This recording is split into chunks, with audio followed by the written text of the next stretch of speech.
Hello listeners, a warm welcome to Views on Health. This Monday, it's very special because I have with me in the studio Professor Eranga Wijewickrema, who is a professor in the Department of Clinical Medicine at the Faculty of Medicine, University of Colombo. And Professor Eranga Wijewickrema is currently the president of the Sri Lanka Society of Nephrologists. Also with me in the studio today is Dr. Anura Hewageegana, consultant nephrologist, National Institute for Kidney Diseases in Maligawata, and that's in Colombo, and also a past president of the Sri Lanka Society of Nephrologists. A warm welcome to our studio. For the information of our listeners, World Kidney Day falls on the 14th of March. We have special days highlighting various aspects of health throughout the year.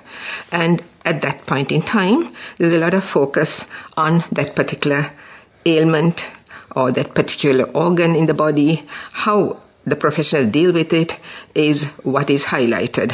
However, from our perspective, we would like to focus on health throughout. So World Kidney Day, while it's being marked on the 14th of March, it doesn't necessarily mean that we do what we can do and forget about it. No, we continue with creating awareness. The doctors are treating patients. We, on our part, as lay people, have to take care of our health and ensure that all round we remain healthy. Having said that, by way of an introduction, over to you, Professor Eranga Wijewickrema, as the current president of the Society of Nephrologists in Sri Lanka, to tell us what are your plans, the Society's plans for World Kidney Day this year.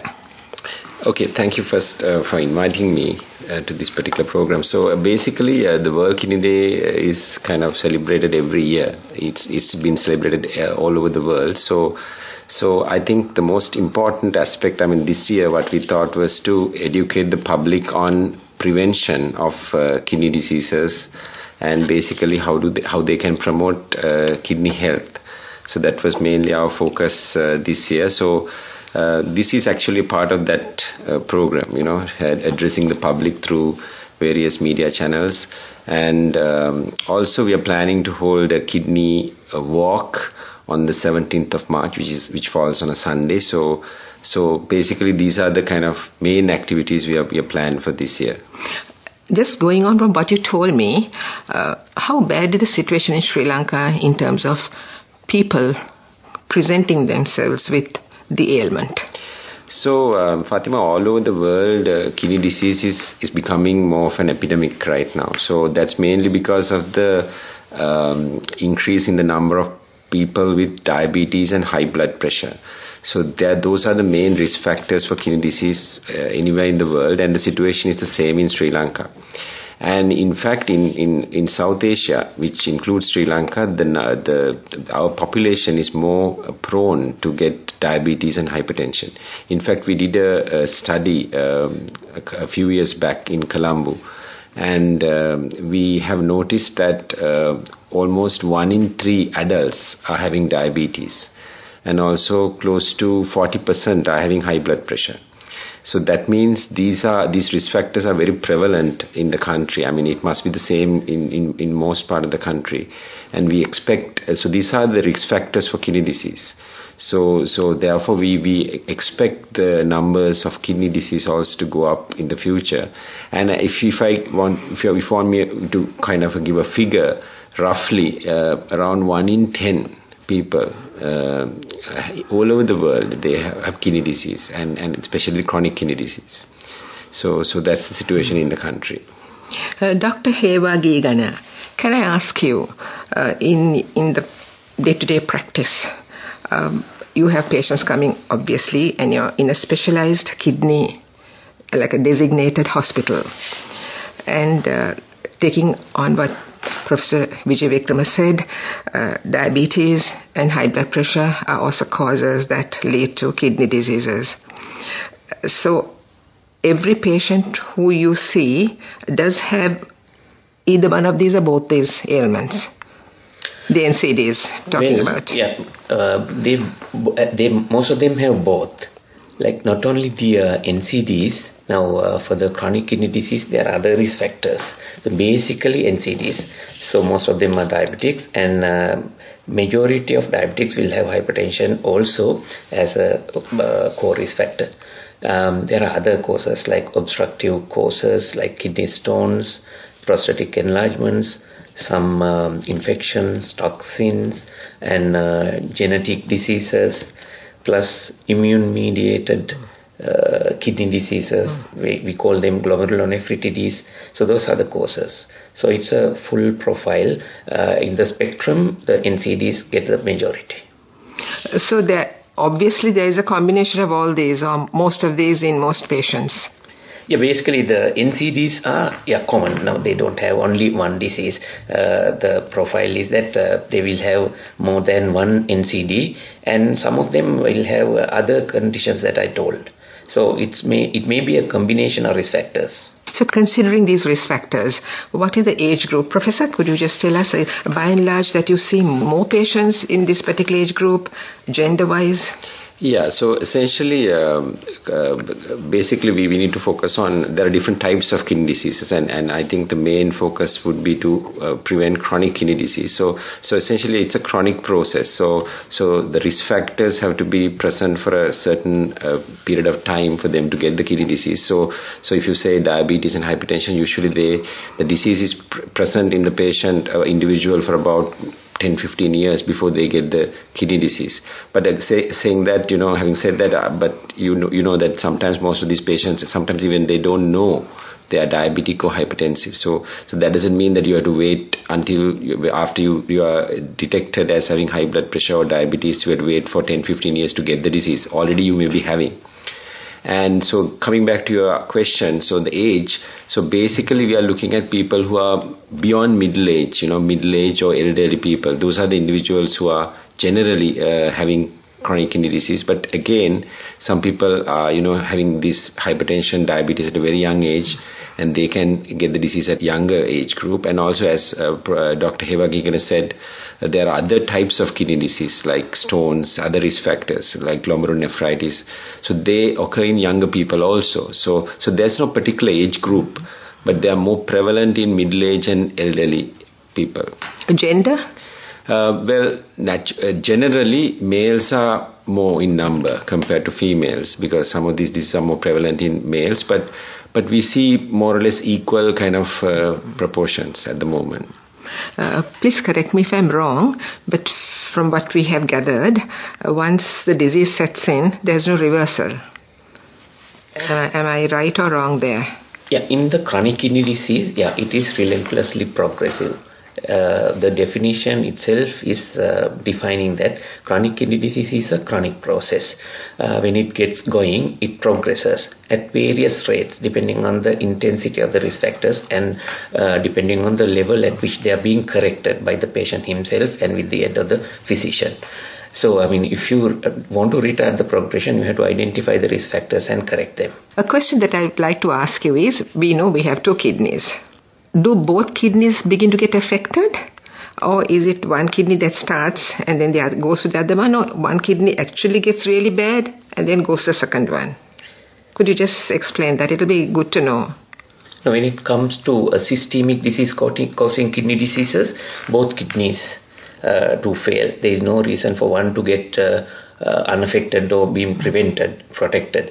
Both get affected, but particularly there are certain diseases which affect only a single kidney. But if you call it a chronic kidney disease, ultimately because of the disease process, both of them are affected. If you have a single kidney functioning, you don't have to just worry. your kidney function is protected. So how would you advise somebody to protect their kidneys? What would you, in your profession, you're professionals focusing on this very vital organ which we have in our system, what would you tell the listening audience today? This is what you should do to protect your kidney. That is, I would say, from the time they are children, maybe. So parents need to see that the children do this, maybe adequate intake of liquids, water, etc., avoidance of this, as they grow older. Could you please comment on that? This is a very good question. Actually, most people believe that you need to take a lot of water and do things like that, everyone, to protect their kidneys. But this is not the case. Usually kidney disease occur in people with risk factors. So that is another important thing that people need to realize. So having said that, you should avoid being dehydrated. Hydration is important, but again, not everybody should try to kind of drink a lot of water. That alone is not going to protect kidneys. So the most important thing is to identify people having risk factors. So there are, as we have mentioned earlier, the people with diabetes and hypertension. Those are the two main factors. So people with diabetes and hypertension, the key message is they have to know that they can get chronic kidney disease.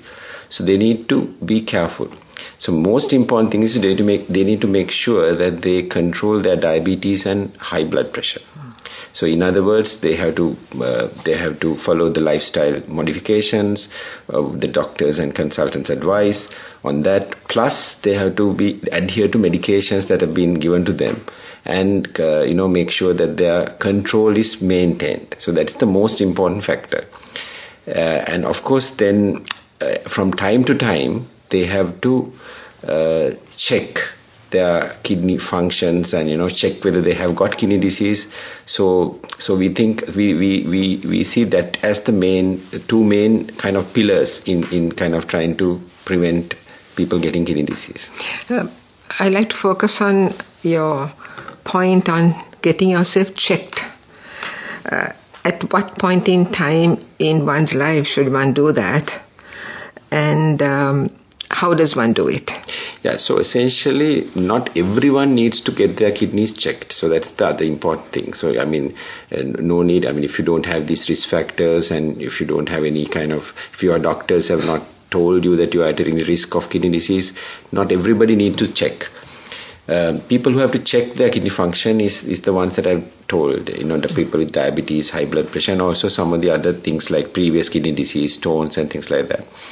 And there are two key tests that you need to do to identify. It's not something that people can feel kidney disease. So you can get symptoms of kidney disease, but that takes time. So the way that you have to identify the disease is to do some tests. And there is a blood test called serum creatinine. So that's the one test that we recommend. And also there's a urine test, checking urine for albumin. So specifically it's called microalbumin. So these are the two tests that we use for screening for kidney disease. So we generally would advocate people who have these NCDs, diabetes and hypertension, for a substantial period of time. But again, as I said, they may take time to detect these things. Sometimes they already may have had the disease for some time. So we generally advocate, if you are a diabetic or having hypertension, you get this checked at the start. And then after that, maybe once a year, you would want to check. Dr. Hewageegana, can you please comment also on that aspect? As you're seeing patients in this dedicated hospital, do you conduct your tests in that particular hospital, or do they do it elsewhere? And once they are detected with whatever degree of the disease that has set in their system, how do you proceed in treating them? Yeah, actually, those are the basic tests, as Dr. Eranga said. Those are the basic tests. We usually tell the patients that urine testing is the gateway to your kidney. It gives us lots of details. A simple test which is available everywhere. Even a simple general hospital, district hospital can do this. That is taken as a screening test. Serum creatinine and the grade of your filtration, the called EGFR, estimated glomerular filtration rate, gives a figure where you can just grade the stage of the disease. Like chronic kidney disease, in its trajectory is a continuum. You start with stage 1 and progresses to stage 5, the worst stage where you require kidney transplantation or a form of dialysis. So we see them as early as possible. The emphasis Prof. Eranga has given on screening lies there. You have to just detect the disease early. without waiting for the symptoms. Symptoms will not appear during the initial stages. So that is why it is called a silent disease. When you have symptoms, you have no time for prevention, but for treatment, which is a costly business. So when you detect by screening test, the high-risk people should be screened. And if you detect having kidney disease, you just try to control the risk factors, lifestyle modifications, medical risk factors to targets, and try to retard the progression of the disease. Thereby you just take time. To the best of my knowledge, today in Sri Lanka, there are children who are affected as well with kidney disease. And like I said in my question a while ago, on the adults, parents, putting their children through the correct process as far as their health is concerned, in diet, in exercise, in the do's and don'ts in that respect, to ensure that eventually they'll have an overall healthy body. Now, if you take the children who are affected, how is it that in that short period of time you come across such patients? Professor, can you answer? So basically in children the kidney disease usually occurs due to mainly genetic factors and more of problems with the birth and antenatal factors. So if you say that if you are seeing people with in children with kidney disease, these are mostly related to that. But as you say, that their lifestyle, diet and their body weight and things like that in childhood could lead to NCDs in adulthood. And sometimes you can find even children already having diabetes and high blood pressure. They get kidney disease in adulthood. So there are two ways you can look at it. So if you get kidney disease in children, they are mostly genetic and related to maternal health and things like that. But in relation to their diet and lifestyle, I think they mostly manifest these problems in adulthood. Thank you for clarifying that, because sometimes people wonder why, and then of course we just discuss as lay people, not knowing exactly why. So coming from you as professionals in the field will help our listeners to understand why a child can get affected, and of course with something genetic, nothing one can do about it, unfortunately. Going on from there, when you take again about how to protect our kidneys, and you have explained about how to be careful, and then of course the fact that definitely like NCDs and other diseases do affect one's kidneys. Now diabetes is, though it's not your field per se, but you're qualified enough to say something, I'm sure, is set to take over even ischemic heart disease in the foreseeable future as the number one killer disease. It's that bad according to statistics and research. So what would you say to people, to our audience, about that factor? Be very concerned about your state of health, where the sugar intake is concerned, or whether you absorb the sugar, you do whatever, how diabetes does set in your system. And it comes from generation to generation as well. So if you know that your parents have had it, or one parent has had it, you need to be extra cautious that you don't take it on, or even if you have to, that you control it.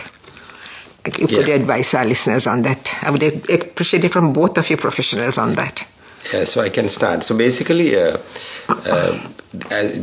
question, answer to your question is now whether diabetes is going to take over ischemic heart disease or heart attack. Set to take over. Well, the thing is, it's very difficult to distinctively look at these things as separate entities, because they are very much interrelated. Because this diabetes has a lot of associated problems, like diabetics have obesity, they have high blood pressure, they have got hypercholesterolemia, hyperlipidemia. All these are interrelated. So it's very difficult to say which is which.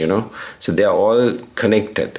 So as a whole, diabetes is linked with cardiac disease, high blood pressure, high cholesterol and things like that. So I think the important thing is that we need to consider this as a single entity.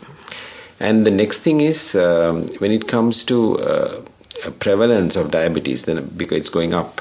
So it's going to go up, and it's already high in this part of the world. So what is causing this? So as you say, there are two aspects. One thing is the genetic factor. So if you have, especially if your family, if your mother, father, and your relatives are having diabetes, you naturally have a genetic predisposition to get the disease, and also environmental factors. Our lifestyles have changed. We have become more sedentary, and we eat a lot of carbohydrates, fat, sugar. So these all contribute, make us prone to get these, diabetes.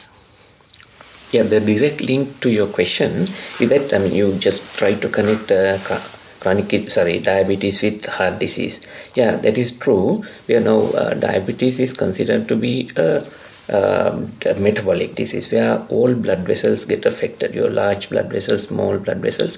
So when it is a blood vessel affection, like when it is a vasculopathy, you can get many diseases, like you can get heart disease, you can get ischemia to the brain, and you can have strokes, you can have peripheral vascular disease and limb ischemia and loss of limbs, and kidney also is part of it. Now because of vasculopathy only, kidneys are getting affected. So there is a direct link to the ischemic heart disease. Thank you so much. And time is catching up with us. So focusing on World Kidney Day, and you have your own programs. Do you envisage continuing your theme, whatever theme that you're focusing on for Sri Lanka? Because end of the day, you're practicing here and you want to see Sri Lanka as a healthy nation free of kidney disease, which is your specialty. Could you comment on that? Yeah, so as my colleague said previously, managing kidney disease is a costly business. You end up, if your kidneys fail, you end up on dialysis, or you need a kidney transplant. These are both very expensive. For a country like us, we are not in a position to cater for all these patients. So majority of patients with needing dialysis are not really getting dialysis. So that's the problem. So the best way to manage our population as a whole is to prevent people from getting kidney disease. So that is why we want to focus more on that. So that's why we thought we will communicate these messages to the public, use World Kidney Day as an opportunity, as a day to do this work. But at the same time, we are not going to stop at this point. Although our primary role as nephrologists is to manage people with kidney disease, I think it's important that we need to kind of communicate these messages to prevent people from getting kidney disease. Yeah, actually, as Prof. Eranga said, we need to address this issue at the primary level. Prevention is the most important thing, especially for a low resource setting like ours. I would just like to ask one more question, and I think it's pertaining to, once again, our general public, because our health service is excellent, but at the same time our resources are limited. So it's tough for you out there. And as you explained to our listeners, once the disease sets in, it's very difficult because both treatment and care are expensive. So dialysis is available, but not as much as one would want it. Transplant is another question altogether, and it just gives a person a new lease of life. But the process is costly and prolonged. So the listeners need to take note of what you have said. Still for all, you will find that people being people, all of us, we tend to forget that this is important, we should do this or we shouldn't do that. So may I once again request you to please emphasize to our listeners the importance in terms of their lifestyle. Yeah, now two things, the first part is that people who do not have kidney disease should get preventive measures. Preventive in the sense they have to just try and prevent the disease by avoiding risk factors to the maximum. So they need to just maintain a healthy lifestyle. So we just tell them to adopt a healthy lifestyle. like from the food that they take. They need to cut down on their sugars, they need to cut down on their salt, they need to stop smoking, the body weight has to be maintained, they need to just engage in a regular exercise. And most of them need to get adequate amount of water, adequate amount of liquids, and they should prevent from just taking unprescribed drugs like over-the-counter pain medications, and certain antibiotics should not be given to them, and they should not just they should refrain from the habit of taking those. And the other thing is that people with risk factors, like whether if there is a family member who is affected, if they have risk factors like diabetes or hypertension, to get annual checks and to get the health advice. And people with diseases have to control them to the targets under the supervision of their treating physician or nephrologists. So those are the most important facts. Yeah, so I think Anura mentioned this very specific thing, especially getting these over-the-counter medications. So I think that's very important because most people, obviously the meeting doctors are quite costly, and so therefore they want to go to the pharmacy and get medicines from the pharmacist. But you have to be very careful because especially the painkillers, especially there is this group of drugs called non-steroidal anti-inflammatory drugs. They're very commonly prescribed, given by the pharmacies. So if you are taking them, you have to be careful. You have to take for a very short period, and should not repeat these drugs, and even 1 or 2 doses can damage their kidneys, and sometimes these damage may not be reversible. So that's another important thing I want to highlight.